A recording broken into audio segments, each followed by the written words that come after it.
नमस्कार साथियों। चलिए आज हम नेक्स्ट टॉपिक डिस्कस करते हैं रिवर्स के बारे में। तो नदी पहली चीज़ होती क्या है कि एक छोटी सी हमारी जलधारा होती है जिसका एक स्रोत होता है और वो हमारी बहकर जाती है अनेकों मैदानी भागों से, अनेकों ढाल से, और वहाँ पर समुद्र में जाकर या फिर किसी दूसरी नदी में या किसी झील में जाकर जब वो मिलती है तो उसका एक मुहाना होता है, यानी एक माउथ होता है। तो river is a stream of water which has a mouth and जहाँ पर वो जाके मिलती है तो वो होता है उसका माउथ, और एक जहाँ से वो ओरिजिन होती है तो वो कहलाता है उसका सोर्स। तो सोर्स हमारा रिवर का कुछ भी हो सकता है, या तो वो हमारा मानसून का रेनफॉल हो सकता है, या फिर कोई ग्लेशियर हो सकता है, या फिर कोई लेक हो सकती है। तो ये हमारा रिवर्स जो चैनल होता है वाटर का, from a higher slope to a lower slope, या फिर हमारा एक प्लेन एरिया पर, तो वो हमारी क्या कहलाती है? नदी। चलिए अब देखते हैं कि नदी अपने रास्ते में कई सारी चीज़ों का निर्माण करती है, कई सारी चीज़ें बनाकर चलती है। तो सबसे पहला काम क्या करती है हमारी रिवर? जब अपने रास्ते पर चलती है तो पहले इरोजन करती है। इरोजन किसका करेगी? चट्टानों का, यानी कि हमारी नदी रॉक्स का इरोजन करती है, और फिर ट्रांसपोर्ट करती है वो सेडिमेंट्स का। ठीक है, तो सेडिमेंट्स यानी कि अवसादों का क्या करती है? परिवहन। और फिर नदी जब अपने रास्ते पर ट्रांसपोर्ट करती है इन सेडिमेंट्स को तो वो डिपॉजिट करते हुए चलती है अलग अलग साइज़ के, जो करते चलती है वो सेडिमेंट्स को। ठीक है, तो वो अपने रास्ते पर जब डिपॉजिट करती है तो इन सेडिमेंट्स का साइज़ डिक्रीज़ होता रहता है लगातार। जो साइज़ सबसे बड़ा होता है, यानी बड़े बड़े पत्थर, वो अपने पहले एरिया पर जमा करती है, जिसको हम कहते हैं माउंटेन्स का स्लोप। यानी कि पर्वतों से जब कोई भी नदी चलती है तो जब सबसे पहला ढाल आता है, पहला ब्रेक पॉइंट, वहाँ पर जो पहला मैदानी भाग बनाती है वहाँ पर वो सबसे पहले सबसे बड़े पत्थर जमा कराती है, और उसके बाद उसे छोटे छोटे कंकड़ पत्थर, फिर चिकनी मिट्टी, रेत वगैरह, ये सब जमा करते हुए नदी अपने रास्ते में कुछ स्थलाकृति बनाती है। तो वो स्थलाकृतियाँ जो हमारे डिपोजिशन से बनती हैं वो ये हैं। और उसके बाद कुछ नदी हमारी जब अपने रास्ते में चलती है तो वो अपर्दन करती है, तो इरोजन करती है जब रॉक्स का, तो उनसे जो हमारी टोपोग्राफी बनती है वो हमने सिर्फ एग्जामिनेशन पॉइंट ऑफ व्यू से ये डिस्कस की है। अदरवाइज बहुत सारी टोपोग्राफीज होती हैं, बार्स हो गए और बजैदा हो गए, प्लायर्स हो गए, and different different there are topographies which are important in the UPSC syllabus, but हमारे एसएससी में वो काम की नहीं है। So we are not discussing those things. वो सारी चीज़ें हमारे काम एग्जामिनेशन पॉइंट ऑफ व्यू से, एसएससी के पॉइंट ऑफ व्यू से इंपॉर्टेंट नहीं है। जो इंपॉर्टेंट हैं वो सिर्फ हमने यहाँ पर डिस्कस की हैं। The only thing which we need to discuss is कि जब नदी चलती है तो वो इरोजन, ट्रांसपोर्ट और डिपोजिशन करती है। उसके बाद जब नदी हमारी पहली टोपोग्राफी बनाती है बाय द इरोजन, यानी कि अपर्दनात्मक जो स्थलाकृति बनाती है, वो कौन सी है पहली? गॉर्ज या कैनियन। तो गॉर्ज क्या होता है? एक वी आकार की घाटी। ठीक है, तो वी शेप वैली को हम क्या कहते हैं? Gorge, V shape valley. यानी कि जब घाटी बनाती है नदी अपने रास्ते पर चलते हुए, मान लीजिए ये हमारी नदी दो पहाड़ों के बीच से बहकर आ रही है, और जब ये नदी यहाँ पर जाएगी इस घाटी से, तो यहाँ पर ये क्या करेगी? इसका अपर्दन करेगी यहाँ की चट्टानों का, और धीरे धीरे क्या होगा कि ये नदी का जो मुहाना है वो एक टाइम पर चौड़ा हो जाएगा, नदी का जो पार्ट है वो बहुत ही फैल जाएगा, और यहाँ पर हज़ारों साल बाद जब ये नदी यहाँ पर बहेगी तो इसका लेवल ऊपर तक आ जाएगा, और इस नदी के पार्ट को, जो ये यू आकार की घाटी बनेगी, इसको कहते हैं कैनियन। तो एक लार्ज साइज का गॉर्ज ही आगे चल के कैनियन बनाता है। तो जो वी आकार की घाटी है इसको हम कहते हैं गॉर्ज, और ये यू शेप की वैली जो है वो है कैनियन। ठीक है, तो ऐसा ही पूरी दुनिया में एक बहुत बड़ा कैनियन है, जो सबसे बड़ा कैनियन, तो वो हमारा किस पर बना हुआ है? हमारी ये कोलोराडो नदी है जो यूएसए में है। हमारी यूएसए में 5 ग्रेट लेक्स हैं, वहीं से एक कोलोराडो रिवर निकलती है, उस पर बना हुआ है, जिसका नाम है ग्रैंड कैनियन। तो ये ग्रैंड कैनियन क्या है? विश्व का सबसे बड़ा गॉर्ज है।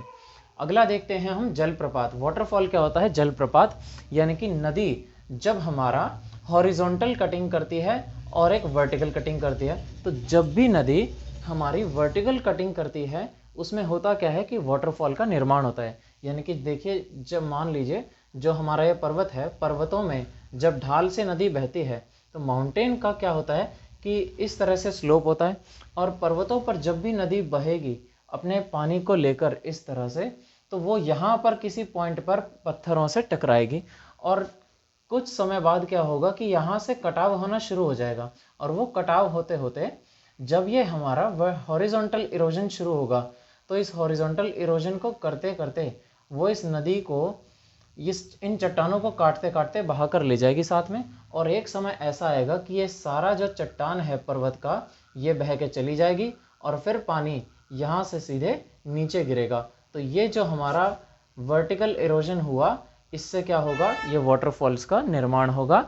जो हेडवर्ड इरोजन करती जाएगी, नदी हमारी अपर्दन करती जाएगी, उससे जलप्रपातों का निर्माण होता है। वाटरफॉल हम हमारे क्या होते हैं, ये भारतीय भूगोल में हम अलग से पढ़ेंगे, क्योंकि इनका मुख्य रूप से हमारा जो विषय है वो मेन सब्जेक्ट हमारे वाटरफॉल्स इंडियन ज्योग्राफी में पढ़ने के हैं।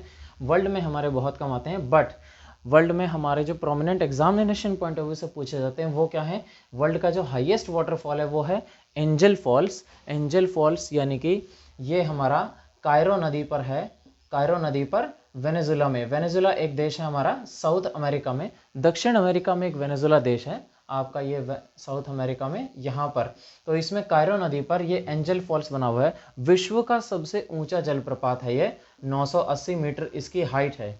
ठीक है, अगला अगर हम बात करें विश्व का सबसे चौड़ा यानी widest waterfall of the world, वो कौन सा है, हमारा नियाग्रा फॉल्स। ये किस पर है, सेंट लॉरेंस नदी। तो अमेरिका में जो ग्रेट लेक्स हैं, तो उन ग्रेट लेक्स में से एक है ओंटारियो लेक, ठीक है, और एक ओंटारियो लेक है जो अमेरिका की 5 ग्रेट लेक्स हैं, सुपीरियर, ओंटारियो, मिशिगन, ह्यूरॉन और एरिक। तो उनमें से एक ओंटारियो झील है। इस ओंटारियो झील से एक नदी निकलती है जिसका नाम है सेंट लॉरेंस। तो सेंट लॉरेंस नदी पर ये हमारा जलप्रपात बना हुआ है जिसका नाम है नियाग्रा फॉल्स, और ये विश्व का सबसे चौड़ा जलप्रपात है।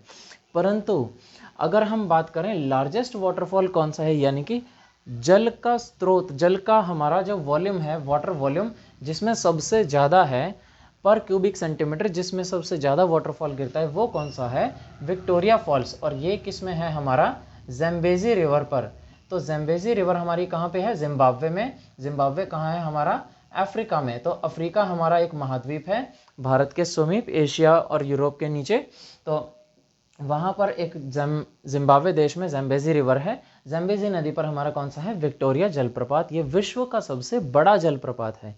अगला अगर हम देखें भारत के अंदर जो वर्ल्ड वाटरफॉल सर्वे आया था, पहले 2019 से पहले भारत में सबसे ऊंचा जलप्रपात जोग वाटरफॉल को माना जाता था, जो कर्नाटक में है हमारी मंडोवी नदी पर अब क्या है, 2019 में एक वाटरफॉल सर्वे आया, वर्ल्ड वाटरफॉल सर्वे, और उसमें दोबारा से चेंज किया गया वाटरफॉल्स की डेफिनेशन को। और अब भारत में सबसे ऊंचा जो जलप्रपात है वो है कूंचीकल। तो कूंचीकल भी हमारा कर्नाटक में ही है, और कूंचीकल जलप्रपात हमारे जो ये कर्नाटक है उस जिले, कर्नाटक के हमारे शिमोगा जिले में पड़ता है ये। तो भाई ये हमारा इंडियन ज्योग्राफी में हम विस्तार से पढ़ेंगे कि कहाँ पर है, कैसे है, पर अभी इतना डिटेल में नहीं जा रहे हम इन चीज़ों के। बस हमारा ये याद रखने का है भी कि हाईएस्ट वाटरफॉल इंडिया में है कूंचीकल, इसकी हमारी 465 मीटर हाइट है। उसके बाद है हमारा चित्रकूट वाटरफॉल, जो जलप्रपात सबसे चौड़ा है। ये कहाँ पर है चित्रकूट वाटरफॉल, भाई छत्तीसगढ़ में है। और छत्तीसगढ़ में कहाँ पे, इंद्रावती नदी पे हमारा सबसे इंडिया का चौड़ा वाटरफॉल बना हुआ है। उसके बाद जोग जो है, इसकी हाइट है हमारी 280 मीटर, बट अब ये हमारा इंडिया का वाटरफॉल हाईएस्ट नहीं है। ठीक है, तो हाईएस्ट क्यों नहीं है, क्योंकि ये हमारा सिंगल टायर 1 टियर वाटरफॉल है। और 1 टियर 2 टियर ये क्या वाटरफॉल होते हैं ये हम बाद में पढ़ेंगे। बेसिकली क्या है कि अगर हमारा पहाड़ से सीधा इस तरह से पानी गिर रहा है एक स्टेप में, तो इसको कहते हैं 1 टियर वाटरफॉल। और अगर हमारा पानी इस तरह से 2-3 बार में हमारा गिर रहा है, तो उसको 2 टियर 3 टियर वाटरफॉल कहते हैं। बेसिकली ये हमारा प्लंज वाटरफॉल होता है, ये हमारा पूल वाटरफॉल। तो ये हमारा यूपीएससी की चीज़ें डिस्कस करने की है, पर हमको सिर्फ इतना याद रखना है कि विश्व में सबसे ऊंचा और सबसे चौड़ा, और भारत में सबसे ऊंचा और सबसे चौड़ा जलप्रपात कहाँ पर है, और कुछ फेमस वाटरफॉल्स वो हम भारतीय भूगोल में डिस्कस करेंगे। तो आइए आगे हम डिस्कस करते हैं कि जो हमारा जलप्रपात के बाद टोपोग्राफीज हैं, वो नदी कैसे बनाती है जब अपने रास्ते पर चलती है, जिनको कहते हैं निक्षेप जनित, यानी कि डिपॉजिट करने के बाद सेडिमेंट्स को जो टोपोग्राफीज बनती हैं वो कौन कौन सी हैं नदी अपने रास्ते पर जो बनाती चलती है। तो देखिए, जब नदी पहाड़ों से चलती है इस तरह से, तो जो उसके सामने पहला मुहाना आता है फर्स्ट स्लोप पे हिंड्रेंस, तो वहाँ पर वो सबसे बड़े पत्थर जमा कराती है। और ये हिंड्रेंस कहाँ पर आता है, ये आता है माउंटेन्स के स्लोप्स पे, ठीक है। तो माउंटेन्स का जो पहला स्लोप आता है वो कौन सा है, फुट हिल्स पे। तो माउंटेन्स की जो फुट हिल्स है यानी पर्वतों की तलहटी पे जो नदी सबसे बड़े पत्थर जमा करके मैदानी भाग बनाती है, तो ये हमारे सारे क्या हैं, ये डिपोजिशनल प्लेन्स, ठीक है। तो ये प्लेन्स हमारी नदी कब बनाती है, जहाँ पर उसे स्लोप में एक फर्स्ट निक पॉइंट हम कहते हैं जिसे, वो वाटरफॉल में आता है, पर निक पॉइंट हम कह सकते हैं कि जो एक रुकावट मिलती है किसी भी पानी के बहाव को, तो वो निक जो हमारे पॉइंट्स यहाँ पर मिलते हैं पहले स्लोप पर बनाने के लिए, वो कहलाता है भाबर का मैदान। यानी नदी जब अपने रास्ते पर चलती है तो कंकड़ पत्थरों को, बड़े बड़े जो पत्थर होते हैं जो हमारे पहले मैदान में जमा करती है, उनको क्या कहते हैं, बोल्डर। और बोल्डरों से बना हुआ, बड़े बड़े पत्थरों से बना हुआ पहला मैदान कौन सा है, भाबर का। यहाँ पर नदी का पानी क्या है, बड़े बड़े पत्थरों के नीचे वाटर का वॉल्यूम बहुत ज़्यादा होता है, पर हमको ऐसा लगता है कि पहाड़ों के बीच में जब हम जाते हैं कि छोटी छोटी नदियाँ, छोटी छोटी स्ट्रीम्स बह रही हैं, पर वहाँ पर होता क्या है कि मैक्सिमम वॉल्यूम जो है पानी का वो नदियों के जो वो पत्थर होते हैं बड़े बड़े, उनके नीचे बह रहा होता है। पर जब भी नदी उससे एक बार बाहर एमर्ज करती है यानी उन पत्थरों से बाहर निकलती है, जब हमारा अगला प्लेन एरिया आता है, तो वहाँ पर ऐसा लगता है कि एकदम से नदी का वॉल्यूम जो है वो बढ़ गया है, परंतु ऐसा नहीं होता। जो छोटी छोटी स्ट्रीम्स हैं वो पत्थरों के नीचे वॉल्यूम उनका काफ़ी ज़्यादा होता है। तो यहाँ पर क्या है, river maximum under water flow करती है, इसलिए इसको कहा जाता है कि यहाँ पर नदी हमारी पत्थरों के नीचे बह रही है। और यहाँ पर जब दूसरा मैदान आता है, तो दूसरे मैदान में जो ढाल है वो थोड़ा सा समतल हो जाता है, जो जेंटल स्लोप बन जाता है। और उसके बाद जो छोटे पार्टिकल्स होते हैं बोल्डर से, बड़े बड़े पत्थरों से छोटे पार्टिकल यानी कि कंकड़ पत्थर, बजरी वगैरह हमारी वो जमा होती हैं, उनको कहते हैं हम ग्रेवल्स यानी कि बजरियाँ। और वो बजरियों से जमा हुआ हमारा जो मैदानी भाग बनता है उसको हम कहते हैं तराई। तराई का मैदान हमारा दूसरा प्लेन है जो नदी के निक्षेपण से बनता है। यहाँ पर क्या होता है, जैसे ही नदी यहाँ से निकलती है तो वाटर का फ्लो हैवी हो जाता है, पानी का बहाव जो है वो तेज हो जाता है, और नदी यहाँ पर री एमर्ज करती है। रिवर स्ट्रीम एकदम से ऐसा लगता है कि पानी का वॉल्यूम एकदम से बढ़ के आया है। फिर जब नदी आगे चलती है तो उससे छोटे पार्टिकल जमा करती है, और वो हमारे होते हैं रेत के पार्टिकल ग्रेवल से, कंकड़ पत्थरों से छोटे होते हैं, और उनको जमा करती है हमारी अगले मैदान में जिसको कहते हैं बांगड़ का मैदान। और उससे अगला और भी छोटे पार्टिकल जो सिल्ट कहलाते हैं, इनको जमा करती है तो हमारा खादर का मैदान बनता है। और खादर के बाद जब नदी अपने मुहाने पर होती है यानी माउथ पे सी के या फिर ओशन के, तो हमारा वो क्या बनाती है, डेल्टा। और डेल्टा के आसपास जितनी भी मिट्टी जमा होती है वो कौन सी होती है, चिकनी मिट्टी यानी क्ले। तो ये सारे मैदानी भाग अलग अलग अवसादों के मोटाई के हिसाब से जमा होने से बनते हैं। अब इसमें हमने ये लिखा है कि ये ओल्ड एलुवियल और न्यू एलुवियल क्या है। देखिए, नदी जब आती है तो जल को ओढ़कर लाने वाली ये बनाती है जलोढ़ मिट्टी के मैदान। ये हमारे कौन से हैं, एलुवियल प्लेन्स। और इन एलुवियल प्लेन्स को हमने पिछली क्लास में पढ़ा था जब सॉइल्स पढ़ रहे थे हम, कि वहाँ पर एलुवियल सॉइल बनती है, और नदी अपने साथ जब लाकर मैदानी भागों में जमा करती है मिट्टी, पत्थर, कंकड़, तो उनसे मैदानी भाग बनते हैं जिनको हम एलुवियल प्लेन कहते हैं। और एलुवियल प्लेन से बनने वाले ये दो प्लेन्स में क्या फ़र्क है, इसको ओल्ड क्यों कहा, इसको न्यू क्यों कहा। देखिए, जो हमारा बांगड़ का मैदान होता है यहाँ पर स्लोप अच्छा खासा होता है, यानी कि नदी की गहराई ज़्यादा होती है। अब देखिए, अगर हमारा ये एक स्लोप है, ये फर्स्ट स्लोप है, और ये हो गया हमारा सेकंड स्लोप, तो हम अगर दोनों को कंपेयर करें तो पहले स्लोप में जो नदी का बहाव है वो तेज़ होगा, यानी कि यहाँ पर स्पीड जो ज़्यादा होगी, और यहाँ पर स्पीड क्या होगी, नदी की कम होगी, यानी कि पानी का फ्लो यहाँ पर कम होगा। स्पीड ज़्यादा है यहाँ पर, तो यहाँ पर जो इरोजन है, अपरदन है नदी का, वो तेज़ होगा। यहाँ पर नदी हमारा कटाव जो करेगी चट्टानों का वो ज़्यादा करेगी, और यहाँ पर जो कटाव करेगी वो यहाँ पर इरोजन कैसा होगा, कम। अब इरोजन अगर ज़्यादा होगा तो जो गहराई है घाटी की वो ज़्यादा होगी, यानी कि जो वैली की डेप्थ है, यहाँ पर जो वैली की गहराई होगी वो क्या होगी, ज़्यादा। और यहाँ पर वैली क्या होगी, कम गहरी। जब घाटी बनेगी इस एरिया में, नदी की जो गहराई होगी वो इस एरिया में कम होगी। अब यहाँ पर गहराई कम होने की वजह से जो भी अवसाद ज़्यादा जमा हो रहे हैं, यहाँ पर ज़्यादा है गहराई, मान लीजिए यहाँ पर नदी की गहराई इतनी है और यहाँ पर नदी की गहराई इतनी है, तो यहाँ पर जो भी नदी अपने साथ अवसाद ला के जमा करा रही है, यहाँ पे मान लेते हैं कि जो यहाँ पर पानी का वॉल्यूम है वो 100 क्यूबिक मीटर आ रहा है, यहाँ पर भी 100 क्यूबिक मीटर आ रहा है। पानी का वॉल्यूम तो चेंज नहीं होता, उतना ही रहता है, बस घाटी की गहराई बदल जाती है। तो जो ऊपर का मैदान है, जो बांगड़ का मैदान है, इसमें नदी जब चलती है तो ये अवसाद जमा करती है। मान लेते हैं कल को कभी भी बाढ़ आती है या जल स्तर ऊपर बढ़ जाता है, तो जब इसमें बाढ़ आएगी तो क्या ये नीचे वाले सेडिमेंट्स बाहर निकल कर आएंगे? कभी नहीं आएंगे, क्योंकि यहाँ पर पानी का वॉल्यूम मैक्सिमम कितना भरेगा, यहाँ इतना भरेगा।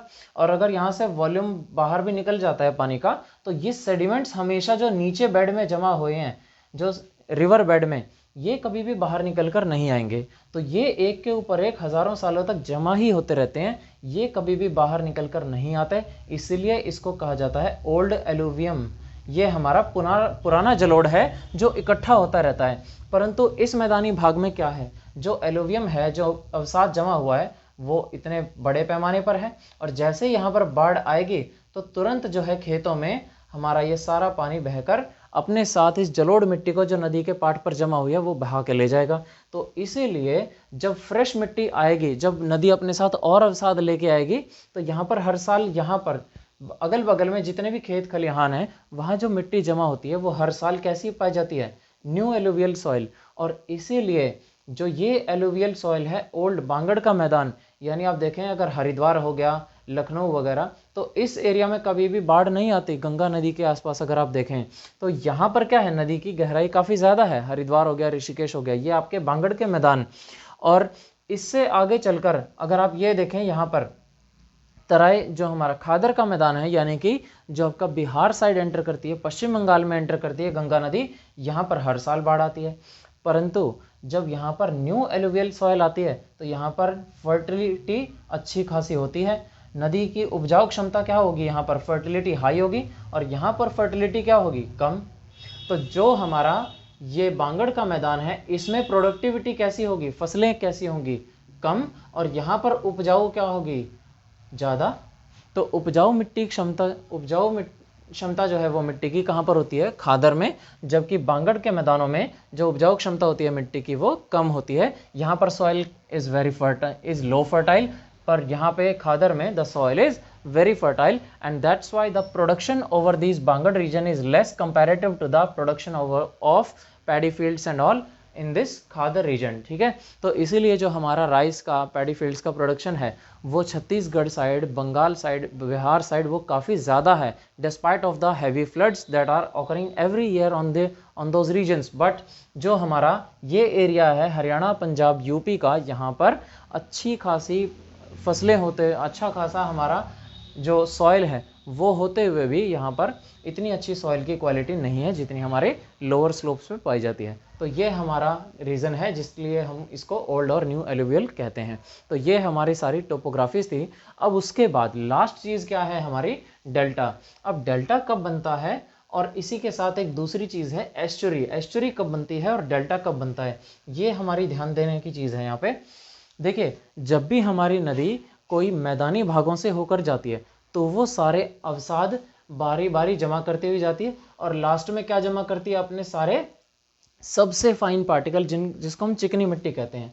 तो जो चिकनी मिट्टी से बना मैदान होता है उसको हम क्या कहते हैं, डेल्टा। डेल्टा कब बनता है, जब नदी हमारी प्लेन से बहती है तो हमारा डेल्टा बनेगा मुहाने पर।